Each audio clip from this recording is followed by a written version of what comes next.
Hello everyone, this is MMA Interesting Prospects podcast. Today our guest is Robert Casper, who recently won his fight on RAF 65. Hello Robert, how are you? I'm good, man. How about you? I'm good. And a few weeks ago you fought against a fighter who actually it was a rematch. You fought against him many years ago. So if you can tell me how sweet was that to take the revenge after like eight years, I believe.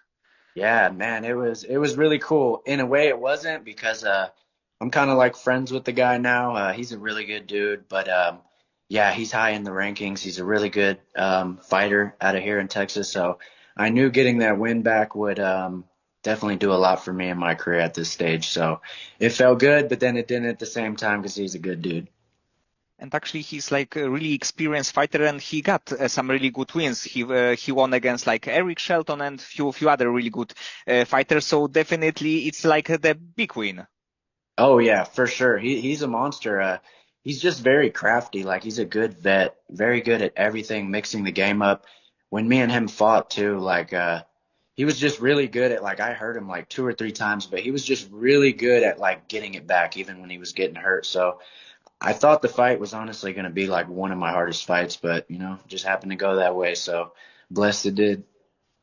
And also, like earlier this year, you had a few cancelled fights, and I think that it's like sometimes it's a problem on the regional scene that the fights are scheduled, and in the end, there are no fights. But how do you deal with this kind of situation? Are you like frustrated, or you treat it like the part of the game? I just treat it like a part of the game. It does get frustrating because like the fights aren't, the bad thing. It's the camps, it's pretty grueling, when you go through 8 weeks and then stuff just happens. But, I've got like 30 fights now, so I'm pretty used to things never going the way you think they're gonna go. So I'm very good at adapting, but don't get me wrong, it does get, pretty frustrating because going through a camp it's not an easy thing to do and then have to not fight and then jump right back into one. It gets really excruciating not only on the body but the mind, putting yourself through that. But after this cancelled fights, you actually got probably one of the biggest win of your career against Aaron Phillips, because he's of course like UFC veteran. He got a good record, and of course the way the way of the finish that you get in this fight was kind of crazy, because it was like kind of brutal knockout. Yeah, no, it was I was definitely, I'm always scared when I fight, but that one was I was like, "Oh my God, this guy, he's good everywhere. He looks like he hits hard." For sure thought he was going to wrestle me. So yeah, I was really nervous, but I remember just telling myself in the back like if I pull this off, this is going to be legendary, and it just happened to go like that. It was a lot of hard work, and I just feel like, people look at my record, they don't see like how long I've been training, the guys, the level of guys I've been training with since I started. And I made a lot of dumb mistakes in the beginning of my career, just being young, and should have stepped away from that, instead of fighting through that. And I wouldn't have the record that, I probably do right now. But all of that just led to where I'm at right now. So I knew he was kind of overlooking me. I felt like just because, he's been in the UFC, I haven't, and I have a bad record compared to him. But I was like, I'm up there with the skills. It was just me having to go out there and show everybody. Yes, and I would agree that you have one of the one of the trickiest record in the game, because you are 9-9, and actually you are on the 4 fights winning streak against really good fighters. And I think that the question is right now, what should be next for you? Because I think that right now you are in the prime of your career, and you definitely can face really good fighters like UFC veterans or prospects on the regional scene. But how do you feel about your like future in the next year? Yeah, I mean, best case scenario, I see me, continuing this streak that I'm on, making it undeniable for the UFC to want me, hopefully get something short notice by end of 2026, early 2027. That's perfect case scenario. Uh, if not, I'm also at a point where I want to make money. I've been doing this for a long time. So if that means going overseas or whatever, I want to start getting something out of this compared to like all that's been taken from me, in MMA. So it's either make money or, finally get to the UFC. That's definitely priority. But, I'm at the point where I got a family. So, I need money, I need money talks now at this stage. Yes, and definitely the money should be bigger and better because of your last wins, and of course, like the knockouts that you have, because you have 6 out of your 9 wins by knockout. So definitely nobody can deny like your striking. Sure.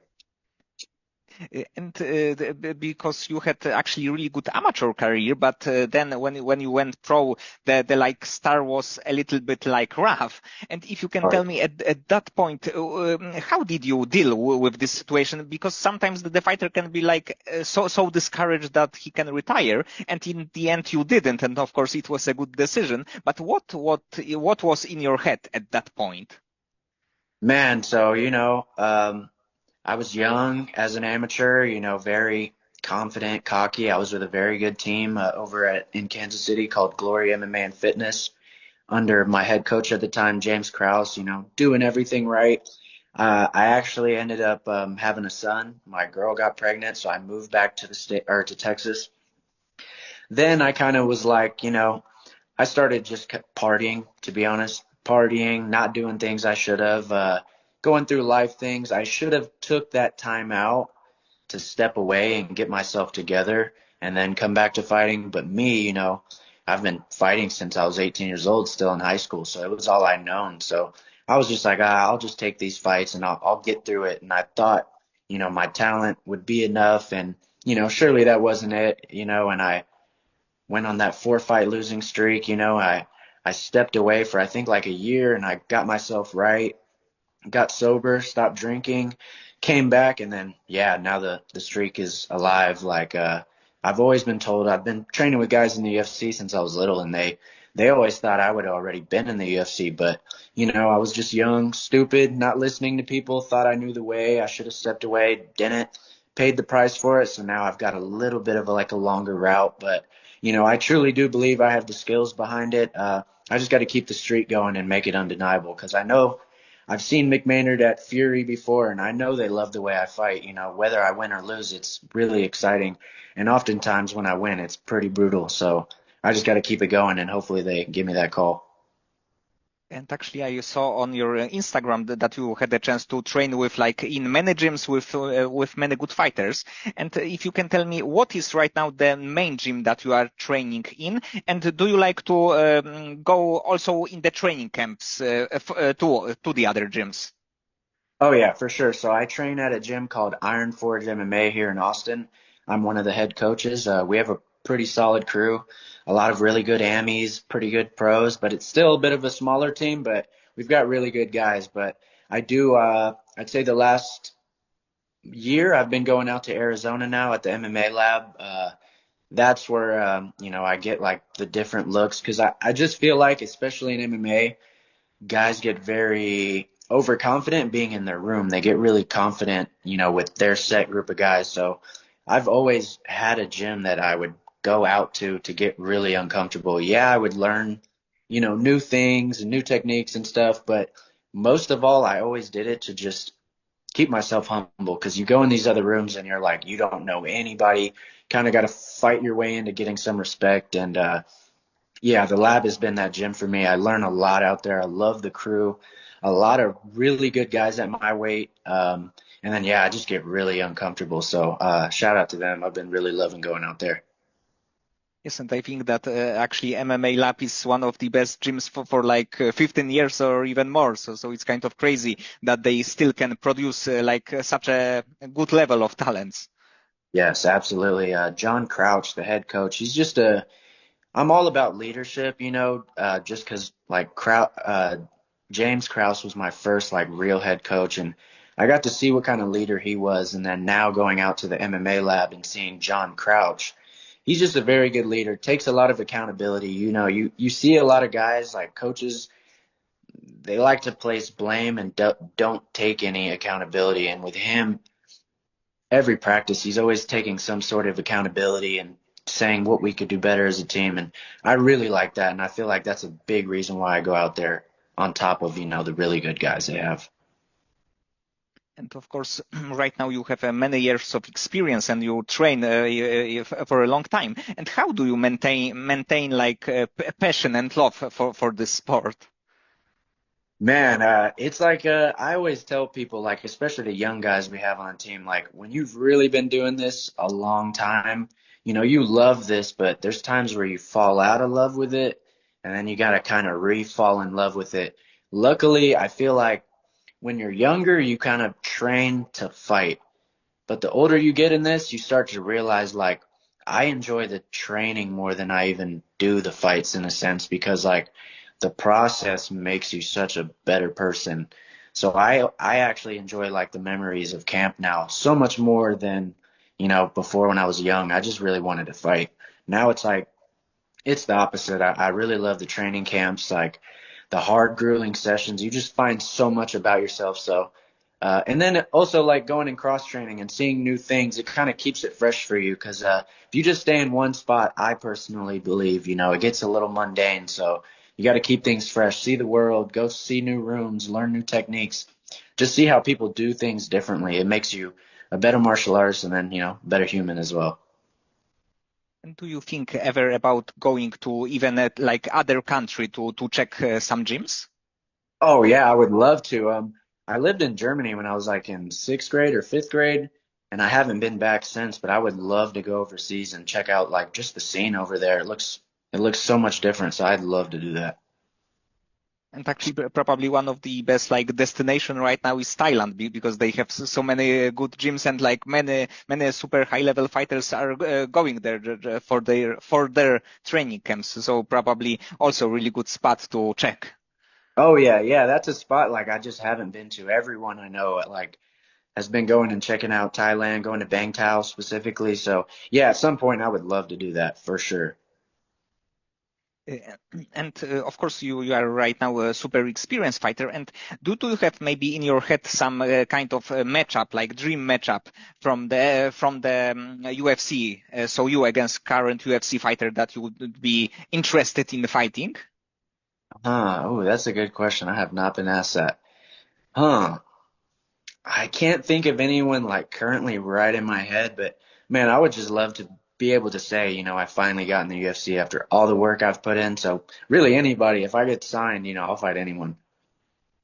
And actually, I saw your like picture with Rob Font, who is of course like great bantamweight fighter, like great boxer. And I think that your training session, of course, can be like super interesting to see. Oh yeah, man, he is the man. I love training with that guy. It was really cool because, one, we just get to exchange ideas. So I get to, things that he's learned and then things I've learned, he would ask me, which was really cool because, seeing someone top 10 in the world asking me questions was just showed why he is in the spot that he is and, why he is so good because he was willing to literally learn from anybody. But yeah, me and him had some great work. Did a lot of sparring, a lot of training with him, a lot of live. I mimicked his guy as best as I could. He ended up having a switch of opponents very last second, so it kind of sucked because we were mimicking Rosas for a while, and then all of a sudden we got I think David Martinez like last second. So then I was like, ah, crap. We kind of gave him this totally different look, but yeah, it definitely leveled me up, and hopefully I leveled him up as well. And do you have some strategies to deal with the stress before your fights? Man, I feel like just getting older now, I really try to tell myself, yeah, there's a lot on the line. There's no denying that. But to me now, what's kind of taking the pressure off is like I care, but I also don't give a shit at the same time. And that kind of makes me free, like worrying about the outcome so much really is like a crutch. It kind of makes you do less because you're so scared to let go. So now I'm like, technically in the sport of MMA, like I've already died. I have a bad record, like people thought I was never going to get back. I remember like seeing posts when I would lose, people would be like, he needs to retire and stuff like that. And then now I'm on the streak and now they're all showing me love. But it's just funny because I always knew I just had to get my shit right up, upstairs. But yeah, that's pretty much it.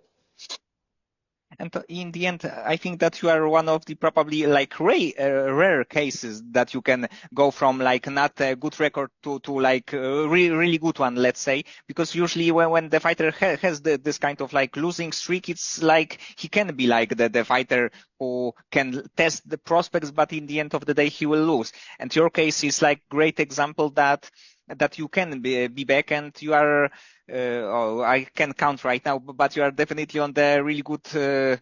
You are like 8-3 or something like this Yeah. currently. Yeah, definitely. And then even then, one of those losses, I really don't like. I'm pretty honest, but I don't think I lost the fight. My last loss, I lost a split decision in Tennessee against a good guy. You know, he was smart about the fight, but I hurt him every round. He didn't really have any control time compared to me trying to finish. So to me, I really have lost like one in my last 10 or something like that. You know, but yeah, that's another thing to me, it's like you can really turn things around if you want to, but it's a lot of hard work and you got to be willing to do it because, you know, I remember times where it was like, am I ever going to win again? And I just kept going. I kept putting myself into rooms that I was scared to be in. I kept doing the rounds I didn't want to do. Just, you know, did all the hard work and it ended up paying off. So I think anyone can do it. It's really just like, do you have the mental fortitude to keep going when, you know, everyone thinks you can't do it? And you are also a like matchmaker, right? For a Melee Combat Championship. Oh yeah, for sure. Melee, I think we've had like 10 shows now, pro am. Yeah, I've been the matchmaker since the start. I love doing it, you know. I love fighting. I love being involved with it and whether I'm coaching, fighting myself or matchmaking. Yeah, it's definitely a cool thing to see behind the scenes. It makes you understand MMA a lot more being a matchmaker. So actually, you do everything. You fight. You are a coach. You are a matchmaker. So it's like all of your like life. Let's say it's like connected with fighting.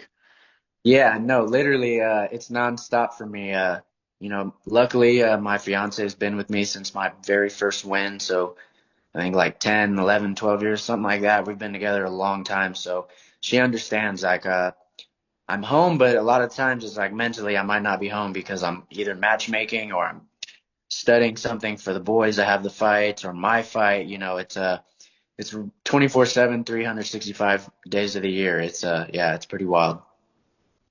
And do you have like one favorite moment from the history of MMA as the fan? The one moment that you can like remember and then you know that it was like a great feeling for you. Ooh, yeah. I'd say probably when I first was just introduced to it, I remember I was like into WWE a lot, and my dad one day he told me to come in the room, and he's like, "Hey, you need to watch this," and I'm like, "All right," and I come in, and I think it was Chuck Liddell and Tito Ortiz the first fight, and I was like, "Oh crap, what is this?" And then ever since then I was hooked. I was like, I knew like when all my friends were growing up, I remember like went to college days in high school, all that. I already knew I was gonna fight. I was like, this is the route I'm taking. And I never stopped since.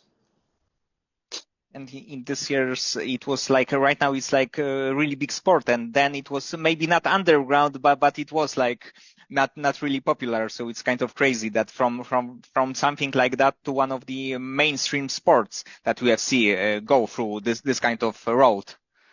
Oh yeah, no, it's wild. Like when I was talking about MMA in like I don't know, sixth grade, seventh grade, people kind of just laughed. They've seen it a little bit, but it wasn't like, especially me, I was really small, like all through middle school and high school. So people never saw that for me. But then, yeah, I just always knew I wanted to do this. Right when I saw fighting, I was like, I'm hooked. And then I ended up, moving to Kansas City. I met a gym called, Grindhouse MMA where James Krause was, Tim Elliott, started training with them. And then those guys were like my idols when I was like a 16, 17-year-old kid. I was like, I want to do exactly what they're doing. Like watching them in the gym, like all the things they went through. I just remember telling myself, like, I'm going to be just like those guys. And overall, was like the MMA the first combat sport that we ever trained, or did you have maybe like some traditional combat sports background or something, or anything other sport? I did play basketball, I think from like first to eighth grade, but then everybody got really tall, and I was like, what the? I was like, I can't compete with these guys. They're like 6'2" and up, and I was like, I don't even think I got over 5'3" until like my senior year of high school. I was like really small. So I started doing jujitsu at like 13 or 14, and then I, fell in love with jujitsu, and then I would say 15, 16 is when I started actually training like, Muay Thai and MMA. And then right then I was like, this is what I'm doing. I just went head on into MMA, like right at a young age. And probably it's like a great thing that something like this existed because like many like wrestlers from the college they probably have a problem what to do with their lives without MMA. And here there can be like wrestlers, really good strikers with kickboxing or Muay Thai backgrounds. So I think that MMA helped a lot of people. Oh, most definitely. Yeah, I would agree for sure. And outside of fighting, do you have any other hobbies? But of course, not coaching people, not fighting. But do you find any time for something different? Man, that's like been a crisis in my life right now that I'm actually trying to work on, like having hobbies other than fighting, but I really just don't have the time for it, and I have a family, so I'd say if I'm not doing like anything to do with fighting, it's just chilling with my family, like with my son. I have an 8-year old, so I'm just with my family all the time. Sometimes we watch Dragon Ball Z and stuff like that, but that's as far as it goes, really.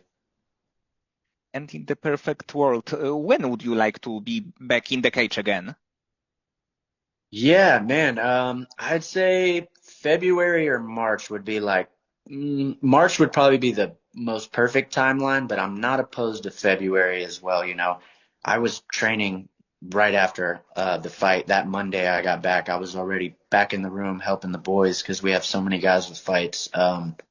So I've been training. Obviously, the intensity I wouldn't say is exactly the same, but I've been in shape, been training. So yeah, I'd say March perfect, but February I would love that too.